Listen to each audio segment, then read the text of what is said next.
This is NDTV.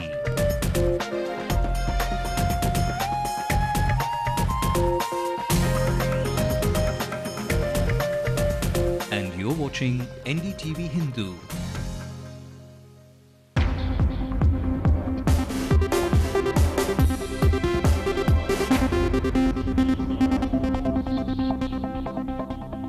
You're watching News Tonight. I'm Sai Manish. Let's have a look at the headlines.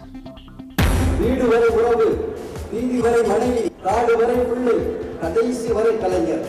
at that. Karnanudi and not Tamil is the flavor in Kovai, but the DMK says it's alright.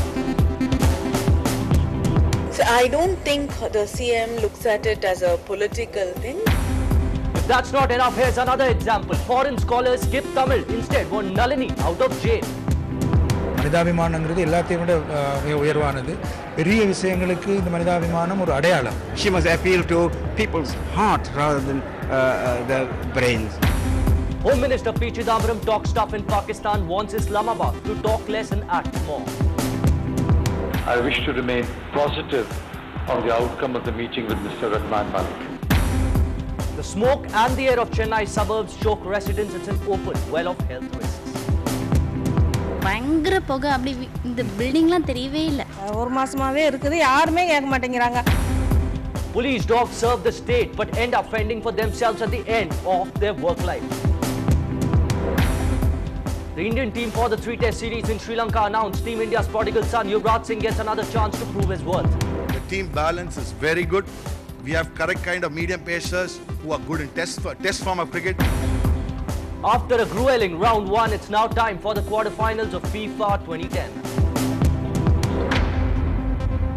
Well, our top story right now, Tamil was accorded classical language status in the year 2004. But why is Karnanidi holding the first edition of the World Classical Tamil Conference 6 years later?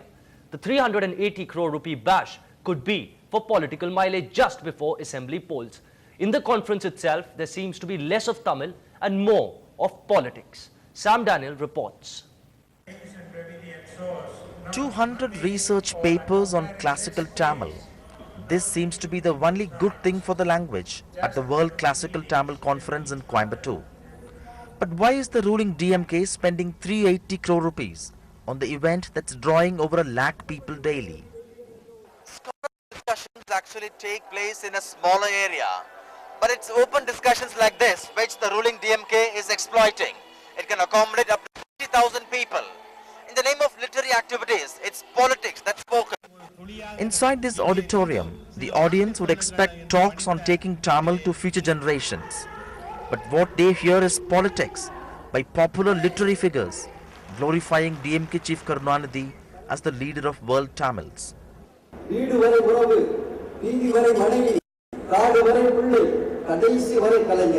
So I don't think the CM looks at it as a political thing, but then whatever it means, I think it will be seen only after the conference. You really can't say anything about that now.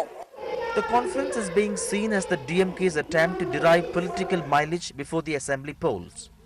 But not always have the voters rewarded the party behind such conferences. In 1996, Jayalalitha suffered a defeat even after hosting a similar bash. In Coimbatore with camera person Chandran, Sam Daniel, Fine TV. In fact, let's once again listen in to that one instance of how the conference for Tamil has been hijacked by the Chief Minister's cronies.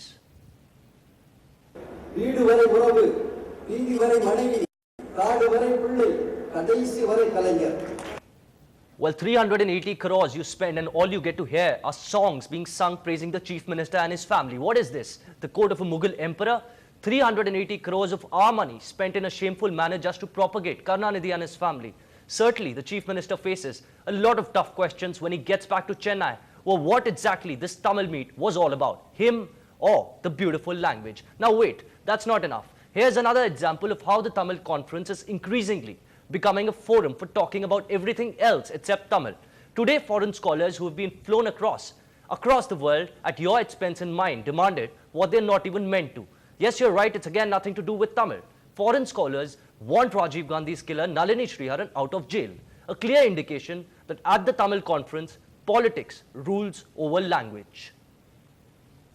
It's been almost 20 years now since Nalini Sriharan was sent to jail for giving shelter to a suicide bomber who blew up, killing former Prime Minister Rajiv Gandhi. In her latest effort to seek freedom, she has appealed to visiting Tamil scholars to support her premature release. செம்மொழி மாநாட்டில் கலந்து கொண்டிருக்கும் உலக தமிழ் அறிஞர்கள் நளினியை விடுதலை செய்ய வேண்டும் என்ற கோரிக்கையை தமிழக முதல்வரிடம் வற்புறுத்துவார்கள் என்ற நம்பிக்கை எனக்கும் நளினிக்கு இருக்கிறது. அதேபோல எனக்கும் இருக்கிறது.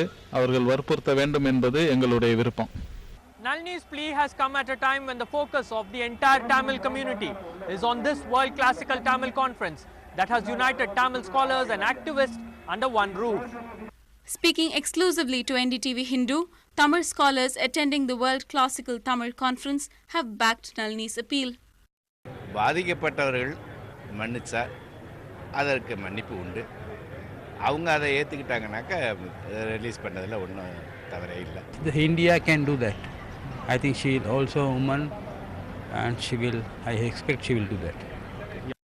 அவளை விடுதலை செய்யுங்க. ஒரு பாரதூரமான குற்றம் செய்தவங்களுக்கும் விடுதலைங்கிறது அது உலகத்தில் ஒரு வளமையான ஒரு விஷயம் தான். மனிதாபிமானங்கிறது எல்லாத்தையும் விட மிக உயர்வானது. பெரிய விஷயங்களுக்கு இந்த மனிதாபிமானம் ஒரு அடையாளம். அப்போ அதை பெரிய நாடுகள் பெரிய சக்தி உள்ள இடத்துல இருந்து அவங்களோட கையில் இருக்கிற ஒரு குருவியை நசுக்கலாம். இருந்தாலும் அதை பறக்க விடுறதுங்கிறது பெரிய விஷயம். அதை அவங்க செய்யலாம். She must call for mankind, the world people on the whole to petition or release, not necessarily Tamils. But authorities in Tamil Nadu have so far firmly rejected calls for Nalini's premature release. But in the wake of the freedom call coming from Tamil scholars, the focus is once again expected to turn on the issue. With reporter Shabir Ahmed and camera person Madan in Coimbatore, Nithila, NDTV Hindu. Well, everything else except Tamil, that too at a World Classical Tamil Conference. Now, for the first time in 30 years, the Home Minister of India is on a visit to Pakistan, and he has carried a tough message on terror. After a one-on-one meeting with Pakistan's Interior Minister, Rahman Malik, last night, Chidambaram said Malik's efforts to bring peace are commendable, but sources have told NDTV that while Pakistan has agreed to look into India's concerns on terror, there have been no tangible promises yet. India will push Pakistan to convict Zakir Rahman Lakhvi, one of the masterminds of the Mumbai attacks, who's currently on trial, as well as Renan, Lashkar-e-Toiba founder Hafiz Saeed. India has requested that at the very least, Saeed be banned from making inflammatory speeches across Pakistan. We know that 7 people are being prosecuted in the case.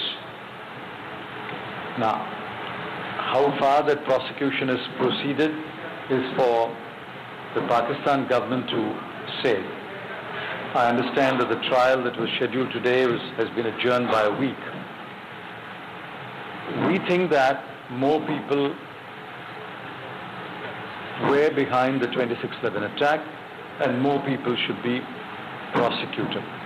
That point has been made to the Pakistan government, and as I said, I wish to remain positive on the outcome of the meeting with Mr. Rahman Malik. Every religion teaches you to be peaceful.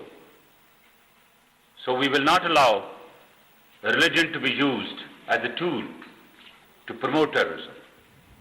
Well, in less than 24 hours since the union government announced a hike in fuel prices, the opposition parties have launched a countrywide protest today. The CITU is on a strike in West Bengal. Meanwhile, down south in Kerala, the ruling Left Democratic Front are also observing a dawn-to-dusk strike.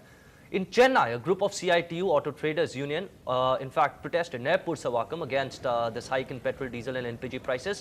Around 100 of them participated in this protest. They raised slogans and attacked the UPA government and demanded an immediate rollback of the prices. With the increase in petrol and diesel prices, the auto drivers want the auto fare meter, which they in any case never use, to be revised. இந்த விலை உயர்வு கொடுமையானது. இதை ரத்து செய்யப்பட வேண்டும். மத்திய அரசு இதை வாபஸ் பெற வேண்டும் என்ற அந்த கோரிக்கை வலியுறுத்திதான் இன்றைக்கு சிஐடி வடசென்னை ஆட்டோ தொழிலாளர் சங்கம் சார்பாக ஆர்ப்பாட்டத்தை ஆரம்ப கட்டமாக நாங்கள் நடத்துகின்றோம். முற்றிலுமாக வாபஸ் பெறப்பட வேண்டும். மேலும் இந்த பெட்ரோல் டீசல் விலை உயர்வை நிர்ணயிக்கக்கூடிய அதிகாரத்தை தனி முதலாளியிடம் மத்திய அரசு வழங்கக்கூடாது. மத்திய அரசே கையிலே வைத்திருக்க வேண்டும். மத்திய அரசு தனியார்கிட்ட வழங்கினால் பெட்ரோல் டீசல் விலை உயர்வு என்பது நாளுக்கு நாள் அதிகரிக்கக்கூடிய வாய்ப்பு இருக்கிறது. ஆரம்ப கட்ட ஆர்ப்பாட்டம் தான். அடுத்த ஆர்ப்பாட்டம் அனைத்து தொழிற்சங்கத்தையும் சேர்த்து சென்னை நகரத்தில் ஒரு வேலை நிறுத்தத்திற்கு நாங்கள் சொல்வோம் என்பதை இதன் மூலம் தெரிவித்துக் கொள்கிறோம். Well, in fact, those were the auto drivers there, but let's take a look at how you will change, how will you see the rates when you hit the petrol bunk the next time? If you could just play those graphics out. Petrol will now cost 55.63, which is up from 52.13.